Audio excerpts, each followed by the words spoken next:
Oke, balik lagi kembali bersama saya dalam acara berita malam ini. Selamat malam para pemirsa semuanya. Berita hari ini mengenai perihal jurnalisme di Indonesia dan dunia. Peran vital jurnalisme investigasi dalam memperkuat demokrasi. Pembahasan pertama kita membahas kondisi jurnalisme di dunia. Indeks kebebasan pers di dunia menunjukkan volatilitas yang sangat besar dalam berbagai situasi, dengan kenaikan dan penurunan yang besar serta perubahan yang belum pernah terjadi sebelumnya, seperti kenaikan 18 peringkat di Brazil atau penurunan 31 peringkat di Senegal. Ketidakstabilan ini merupakan hasil dari meningkatnya agresivitas di pihak otoritas di banyak negara dan meningkatnya permusuhan terhadap jurnalis di media sosial dan dunia nyata. Tantangan yang dihadapi jurnalisme dunia saat ini adalah beroperasi dalam landscape yang berkembang pesat dengan peluang luar biasa dan tantangan signifikan. Setiap era dapat diamati melalui berbagai aspek yang terus berkembang seiring waktu pada masa kejayaan media cetak yang mendominasi dunia pers dari abad 17 hingga pertengahan abad 20, yaitu terbatasnya akses informasi. Salah satu hambatan utama dalam terbatasnya akses informasi serta kontrol ketat yang diterapkan oleh pemerintah atau pemilik media besar terhadap konten berita yang disebarkan.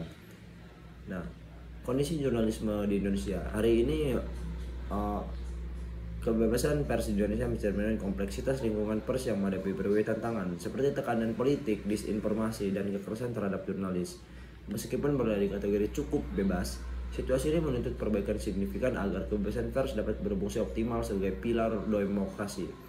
Nah, dalam laporan World Press Freedom Index yang diterbitkan oleh Reportase Without pada tahun 2023, Indonesia mendapati peringkat ke-108 dari 180 negara. Di antaranya kekerasan jurnalisme di Indonesia ada kekerasan fisik,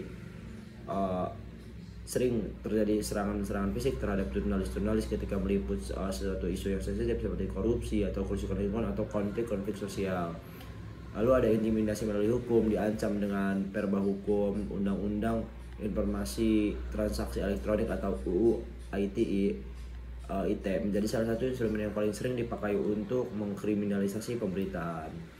Nah, lalu ada ancaman cyberdoxing. Di era digital ini ancaman jurnalis meluas ke ranah daring, baik jurnalis yang menjadi korban doxing, penyebaran data pribadi, atau serangan siber oleh kelompok tertentu, termasuk buzzer-buzzer politik.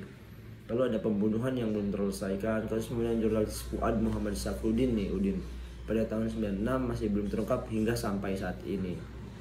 Nah, jurnalisme juga berperan dalam menjaga keutuhan demokrasi agar demokrasi di Indonesia ini berjalan stabil dan sebagaimana semestinya media menjadi alat pengontrol demokrasi tersebut. Oke, baik, mungkin dampak jurnalisme investigasi terhadap transparansi dan akuntabilitas yaitu meningkatkan transparan, mendorong akuntabilitas, penguatan demokrasi, perubahan kebijakan, perlindungan hak asasi manusia. Mungkin itu saja laporan berita malam kali ini. Selamat malam, terima kasih dan sampai jumpa.